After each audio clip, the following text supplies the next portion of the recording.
La Asociación Causa Democrática presenta Academia Hoy.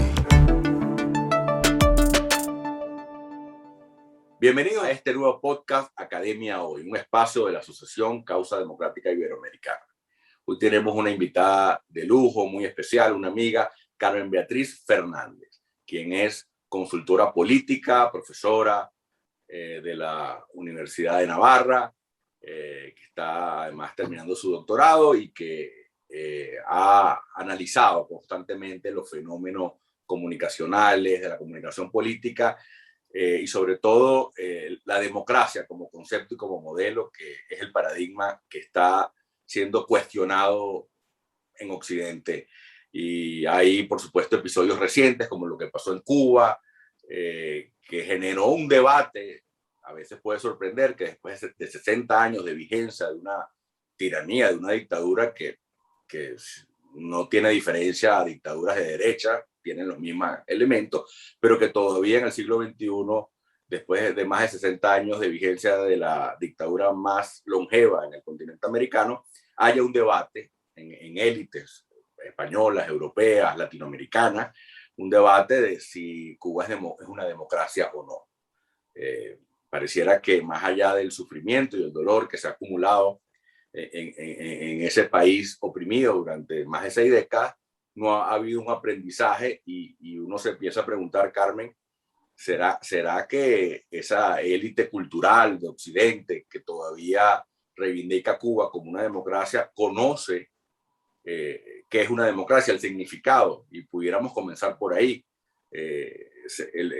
La democracia es el paradigma de los últimos 2 siglos a través del cual se han logrado los progresos más importantes de la humanidad, donde los índices de bienestar social han mejorado como nunca. Todo se ha hecho desde la democracia, pero sobre todo la democracia es el hábitat de los derechos civiles y los derechos humanos. Ningún otro modelo ha logrado que se garanticen esos derechos. Y esos derechos están en un auge nuevo de moda a partir del Black Lives Matter, y de esos procesos donde se están reivindicando la igualdad ante los derechos humanos, pero lo hacen con una etiqueta que ya es llamativa, que bueno, que esta vida importa. Y uno se pregunta, ¿será que hay unas que importan y otras que no? Esa cultura de cancelación estará discriminando el dolor y solo le importa una injusticia si tiene de victimario a su enemigo ideológico? Se estará perdiendo el concepto de universalidad de los derechos humanos. Todos esos son los temas que quería conversar contigo y bueno, si quieres arrancamos por el tema de si la élite occidental y las nuevas generaciones entienden qué es una democracia y si albergan ese paradigma de que es el mejor sistema posible para la convivencia pacífica, por lo menos en sus países. Gracias, Carmen. Gracias, Chato. Bueno, encantada de estar aquí. Gracias por la oportunidad de esta conversación. Y sí, bueno, todos temas muy relevantes, muy complejos y muy profundos, ¿no? Temas que van un poquito más allá de un tuit, ¿no? Y en efecto, o sea, yo creo que uno de los problemas graves que tiene Occidente y que tiene la comunidad europea es que ha permitido que el enemigo se desarrolle dentro de sus entrañas, ¿no? Y se desarrolle con fuerza. Yo, por ejemplo, y eso pasa a todos los niveles, puede estar pasando globalmente a nivel de Occidente, puede estar pasando dentro de la Unión Europea, puede estar pasando al seno de los países, ¿no? Hoy en día se desmerece o se recuerda como un episodio, la dictadura franquista, pero se va a lo accesorio, no se va a lo fundamental. El debate está entre si se desentierra Franco o no, y sobre eso gira el debate en lugar de girar sobre temas más relevantes, más profundos, más sobre la democracia, sobre los valores occidentales. Eso mismo te pasa en el País Vasco, por ejemplo, donde la ETA, por ejemplo, es una referencia muy remota para los adolescentes. O sea, hoy en día tú le preguntas a un adolescente por Franco o por la ETA y son cosas que ni les suenan, ¿no? Entonces, eso puede estar haciendo que al seno de Europa y en otros países lo mismo, pues se esté perdiendo la esencia de unos logros que costaron muchos empeños, muchos sudores, ¿no? Y además que a unos consensos a los que se llega después de hondos sufrimientos y además batallas batallas en serio, pues guerras y épocas muy belicistas, ¿no? Y eso es el riesgo, y al seno de los Estados Unidos, pues tú has puesto el ejemplo de Black Lives Matter, y sí, efectivamente uno se pregunta hasta qué punto hay unas agendas que están ocultas en esa defensa reivindicativa de derechos que son incuestionables, pero que se aprovecha quizás para meter allí unas cuñas que son de otro palo, ¿no?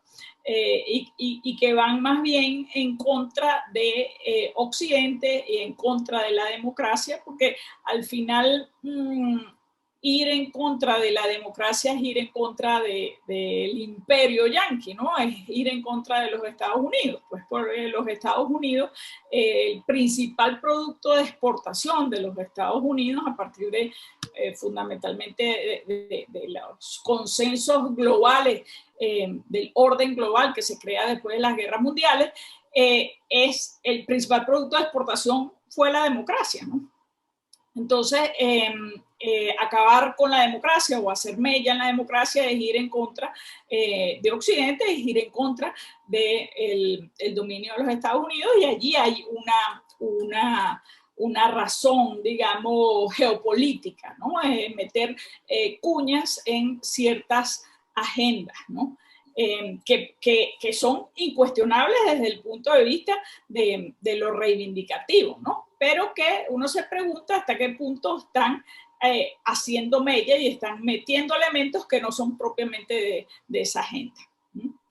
¿Pero por qué tú crees que Cuba no importa? Es decir, que la población cubana no importa. ¿Por qué no tiene la categoría que tienen esas otras agendas? Porque la verdad es que la causa de la libertad cubana existe y tiene muchos seguidores, pero no han logrado ponerla de moda como otras agendas. ¿Qué falla? ¿Es un tema comunicacional o es un tema cultural? Bueno, ya son más lo del antiimperialismo, que pareciera que es un elemento que... Porque mucha gente cree que las posverdades son fenómenos de las tecnologías nuevas, pero la verdad es que siempre han existido. La democracia cubana, que no existe, es una posverdad creada por un sector, porque tú dices que Estados Unidos exportaba democracia, pero hay gente que no lo ve así como democracia, sino que exportaba capitalismo. Y hasta bien entrado, a finales del siglo XX, la polarización, la dialéctica era entre capitalismo y comunismo, luego socialismo, etc. Pero ahora no, ahora los regímenes, incluso los que antes fueron comunistas como China, asumen nadie está contraviniendo el capitalismo. Entonces, ¿qué es lo que está en juego ahorita? ¿Qué se lo pone al modelo democrático donde Estados Unidos quizás es el referente mayor, pero es todo Occidente? Europa es democrática totalmente, más allá que sea un régimen parlamentario. ¿Por qué no importa? ¿Por qué no importa? ¿Por qué no importa, por ejemplo, el sufrimiento del pueblo cubano? Porque esa agenda no llega a estar de moda en la élite occidental. Y más allá, ¿por qué no importa la democracia? O sea, ¿será porque no estamos todavía educados o sea, no valoramos lo que todavía realmente no conocemos? Sí, buena pregunta, ¿no? Yo creo que hay varias cosas ahí, ¿no? Una, en relación con Cuba, creo que pesa mucho y es indudable el rol propagandístico que tuvo un Fidel Castro, ¿no? Y un Fidel Castro era un hombre tremendamente seductor y tremendamente exitoso en sus esfuerzos de comunicación política intrafronteras y extrafronteras, ¿no? O sea, y en ese sentido la revolución cubana es un poco como la idea Suchet, ¿no? O sea, es un poco, y por eso tantos países o tantos movimientos de extrema izquierda, uno lo ve aquí en España, están rasgándose las vestiduras por el gobierno de Díaz-Canel en vez de afincarse en esta oportunidad que está teniendo esta puertita que se le está abriendo a la posibilidad de una democratización de Cuba, ¿no? Entonces creo que el rol de Fidel como propagandista global ha sido sin duda muy importante y hay que tenerlo en cuenta dentro de la explicación. Pero luego en Cuba hay otro fenómeno que creo que también es importante, y es que Cuba lo analizaba muy bien el exguerrillero salvadoreño Joaquín Villalobos en estos días, ¿no? Cuba, el sostén del régimen cubano tiene que ver con un aparato de inteligencia muy poderoso, ¿no? Aprendido de la Unión Soviética y que a su vez la Unión Soviética lo perfeccionó de la Alemania Oriental, ¿no? Y ese aparato de inteligencia tan potente, ese control social tan potente, tenía que ver o tuvo que ver en Cuba durante 60 años con el hecho de que tú podías abortar los problemas antes de que los problemas existieran, ¿no? Antes de que los problemas se convirtieran en problemas. Entonces tú tenías esa penetración de toda la sociedad, de figuras que se movían en el mundo del chisme, entre el chisme y el espionaje, ¿no? Todos estaban siendo espiados y eso hacía que se detectaran alertas muy tempranas de lo que iba a potencialmente a ser un problema. Y eso funcionó así durante 60 años. En Cuba no, o 62 años, en Cuba no se movía una mosca sin que los servicios de inteligencia lo detectaran. Por eso es tan relevante, creo yo, lo que pasó el 11 de julio. El 11 de julio implosionó el sistema porque ese mecanismo de control social quedó herido de muerte, ¿no? O sea, allí hubo una sorpresa, una tremenda sorpresa que no se esperaban ni dentro ni fuera, ¿no? Y entonces eso hace... yo creo que eso significa un quiebre importantísimo del sistema cubano como tal, porque ese sistema de control absoluto de la sociedad basado en esas células o esa penetración de todos siendo espiados por todos, es lo que hacía posible que la dictadura cubana no fuera una dictadura tan sangrienta. La dictadura cubana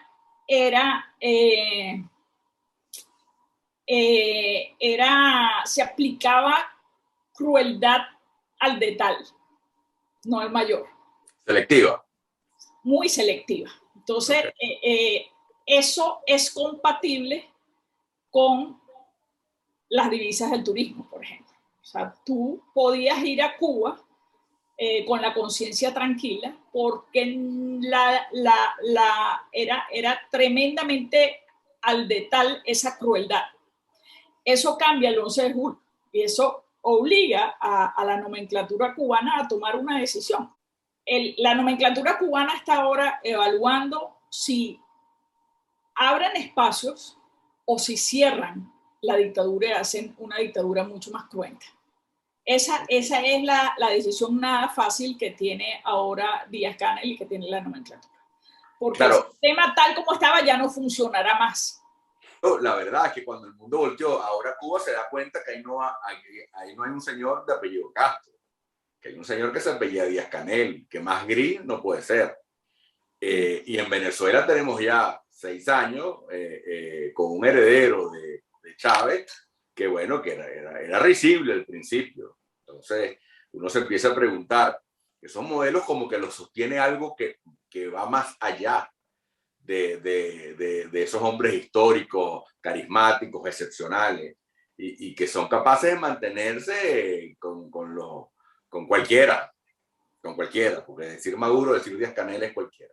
Y eso asusta un poco, porque te das cuenta que bueno, que la democracia no tiene quien la defienda y o sea, ya no hay la excusa de la excepcionalidad histórica. Ya es cualquier cosa y se pueden mantener incluso indefinidamente porque detrás de ellos hay un aparato, bien sea antes era un partido político, pero ahora puede ser incluso hasta una cúpula en formato de cartel, o sea, porque no sabemos si detrás ahí hay narcotráfico, lo que haya. Lo que sea es que hay algo, un poder real que lo sostiene más allá del carisma de la persona, y son pueblos que terminan siendo oprimidos y que cada cierto tiempo van a despertar, pero sí que cuando despiertan no importan, y eso es quizás un poco volver al tema, esa resistencia al final muere y el mundo pues sigue mirando para otro lado. La pregunta ahora sería, ¿tú crees que esta, vamos a llamarlo, agenda de la cultura de cancelación, donde se hace la revolución dentro de las democracias, donde se está juzgando no el delito concreto de la actualidad, sino hasta la historia, se está cancelando la historia, se están tumbando estatuas? ¿Tú crees que eso permee más allá y pueda ponernos atente contra la democracia y contra el principio de igualdad ante la ley, donde realmente todos somos iguales y que, bueno, que los delitos son los mismos, que las injusticias son las mismas, que todas las víctimas valen igual, importan igual, y que podamos recuperar ese paradigma de la democracia liberal en Occidente? ¿O tú crees que esta cultura de cancelación puede realmente cambiar el juego en el futuro? Mire, yo creo que esto hay que analizarlo en el marco del fin de las ideologías y de alguna manera hay que relacionarlo con el fin de las ideologías que conocían, ¿no? De las ideologías tradicionales de derecha e izquierda, ¿no? Cuando cae el muro de Berlín en 89, creo, más o menos por esa época o un poco después escribe Fukuyama su libro tan famoso, ¿no? Del fin de la historia del último hombre, ¿no? Y el último hombre era demócrata y capitalista, ¿no? Y eso pareció ser una realidad incuestionable y un consenso global, ¿no? Que como tú bien has dicho, el consenso ahora en pleno siglo XXI parece estar más en torno al capitalismo que a la democracia, ¿no? Pero cuando se da ese proceso del fin de la historia tal como la conocíamos, que es el fin de las ideologías tal como las conocíamos, las sociedades dejan de estar alineadas o aferradas afectivamente a doctrinas ideológicas y empiezan a buscar aferrarse a identidades. Entonces, el tema deja de ser mi búsqueda de espacio donde yo me siento cómodo, ya ha dejado de ser el partido político con el que yo siento afinidad intelectual y siento afinidad de ideas, ¿no? Y empieza a ser un espacio que se parece mucho a mí. ¿No? Y esto puede ser la homosexualidad, el movimiento LGBT, puede ser la negritud, el sentir orgullo por ser negro, todo este tema de las generaciones, ¿no? Que si soy millennial, que si soy boomer, que si soy generación X, y eso me enfrenta unos con otros. Yo siento, empezamos a alinearnos o agruparnos de una manera mucho más emocional y mucho más identitaria, más en esa búsqueda de espacios que hay que son estrictamente parecidos a mí. Okay. En sustitución de la ideología tradicional. Pero ¿Y la democracia sobreviviría a eso? Yo creo que ese es un riesgo grave para la democracia. creo que es muy grave, un muy grave riesgo para la democracia, y creo que en ese sentido, de alguna manera tenía razón Fukuyama en su tesis, ¿no? Porque el hombre, cuando dejó de aferrarse a las ideas para aferrarse a un estudio antropocéntrico, ¿no? Es la antropología de sí mismo, de conocerme mejor, y quererme más y verme más hacia adentro, más egoísta también, si se quiere. Es más esa agrupación de los pares, y en eso han tenido, pues, ha explotado, si se quiere, con todo el tema de las redes sociales y con todo el tema de Facebook y con las posibilidades que te da Facebook de enviar mensajes muy identitarios, basados precisamente en esas identidades, ¿no? O sea, tú quieres mandar mensajes a quienes son practicantes de yoga y tú vas a mandarle el mensaje. La segmentación.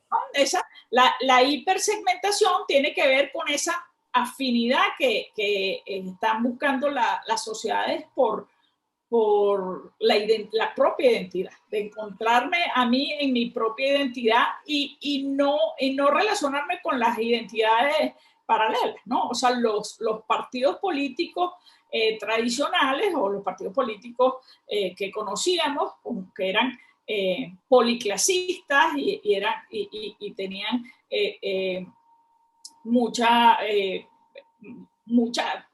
basamento doctrinario en las grandes ideas liberales o en las grandes ideas socialistas, era una cosa multiidentitaria en su interior, ¿no?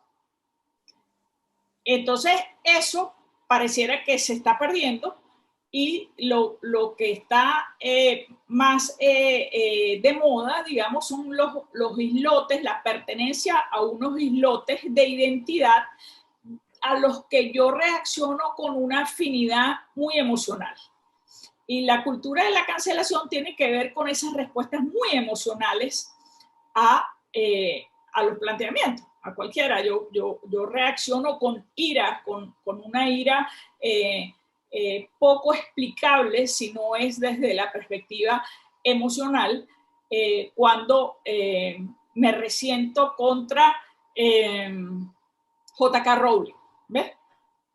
Porque dijo algo en contra de, no recuerdo cuál fue exactamente la polémica en la que estuvo involucrada, pero era una cosa que ella había dicho que sonaba como machista o como antifeminista. Entonces, creo que todas estas cosas están relacionadas, y sí, volviendo a la pregunta original, creo que esto son amenazas serias a la democracia, mucho más serias, ojo, que las que representan las redes sociales, que creo que se han visto equivocadamente, se han juzgado como las culpables de lo que no son culpables, sino que son simplemente transmisoras de un fenómeno que es social y que tiene sus raíces en el fin de las ideologías como las conocíamos. Sí, quizás lo que hacen las redes es que democratizan los procesos, y yo creo que todo esto son fenómenos populistas, pero lo que pasa es que antes un populismo exitoso primero se circunscribía a un estado, a un espacio reducido, a un país específico, y ameritaba todos unos procesos. En el mundo analógico, bueno, se requería un partido, se requería un líder, se requería todo esto. Las redes, lo que parece es que hacen que ese esquema populista pueda tener un target universal y que cualquiera pueda desarrollar la agenda. Y digo populismo porque, oyéndote a ti, me doy cuenta que al final todo esto se basa en identificar un enemigo, o sea, en victimizarme y apelar a mi emoción, a mi ser no racional, sino emocional, con el tema de que estoy en peligro, con el tema de, o sea, ese instinto animal de supervivencia, despertar, que es lo que hacen los populismos, la división entre buenos y malos, y que tú, pues, el enemigo sea lo que te entretenga. Yo creo que son malas noticias para la democracia en cualquier caso.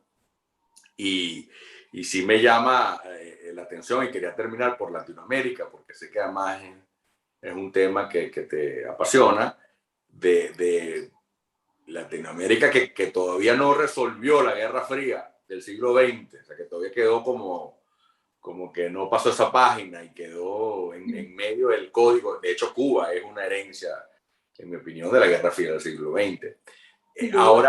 Ahora entra, claro, sin haber resuelto eso, entramos a esta nueva dialéctica del siglo XXI. Y bueno, ¿cómo va a quedar Latinoamérica? ¿Cómo la ves? Ya más allá de la pandemia y otras cosas concretas desde el punto de vista de si la democracia liberal en Latinoamérica es un proyecto, sigue siendo un proyecto en construcción, es un proyecto fallido, o realmente es el destino que tenemos. Sí, bueno, yo soy activista de la democracia al 100%. Creo que no hay mejor invento. La humanidad no ha tenido un mejor invento que la democracia, ¿no? Y creo que hay que ser activista de la democracia, pero hay que hacerlo viendo dónde están los riesgos, viendo dónde están las amenazas y tratando de pelear con esas amenazas para imponer la democracia, ¿no? En Latinoamérica...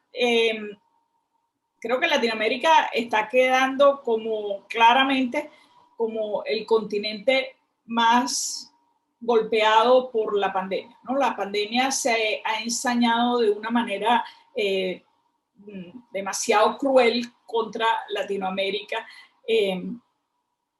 Hay unas cifras tremendas, algo así como que el 20% de los empleos que se han perdido en el mundo están en Latinoamérica, que tiene el 8% de la población, y los números de muertes por COVID en Latinoamérica son en unas proporciones más o menos semejantes a esas mismas, ¿no? Entonces, la pandemia además está instalada en la región y no se le ve fin por ahora.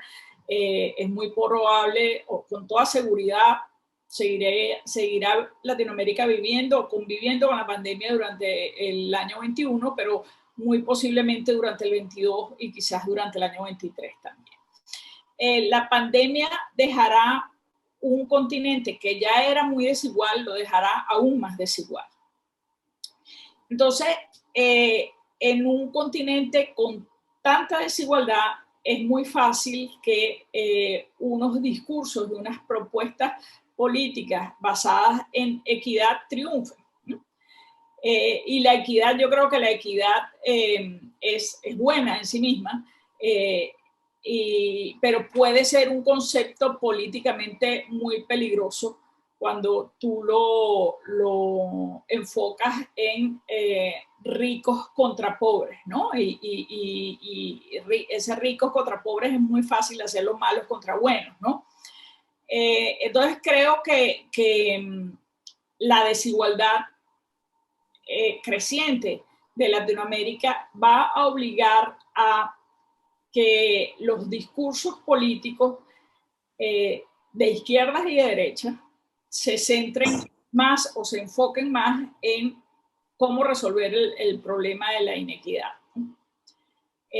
Un poco, si te fijas un poco, eso fue lo que pasó en la elección ecuatoriana recién celebrada, la elección presidencial ecuatoriana. No fue, desde el punto de vista de los mensajes, no fue esa una elección que se dirimió en los términos tradicionales del lenguaje izquierda-derecha, sino que quien se suponía que era la derecha, que es el hoy presidente Lasso, tuvo unos mensajes mucho más de centro, mucho más conciliadores y mucho más amplios en el sentido de la importancia de la equidad como posibilidad a partir del progreso de las sociedades.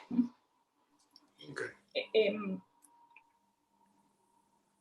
Aquí hay un tema, en estos días oí una a una venezolana muy notable que se llama Carlota Pérez.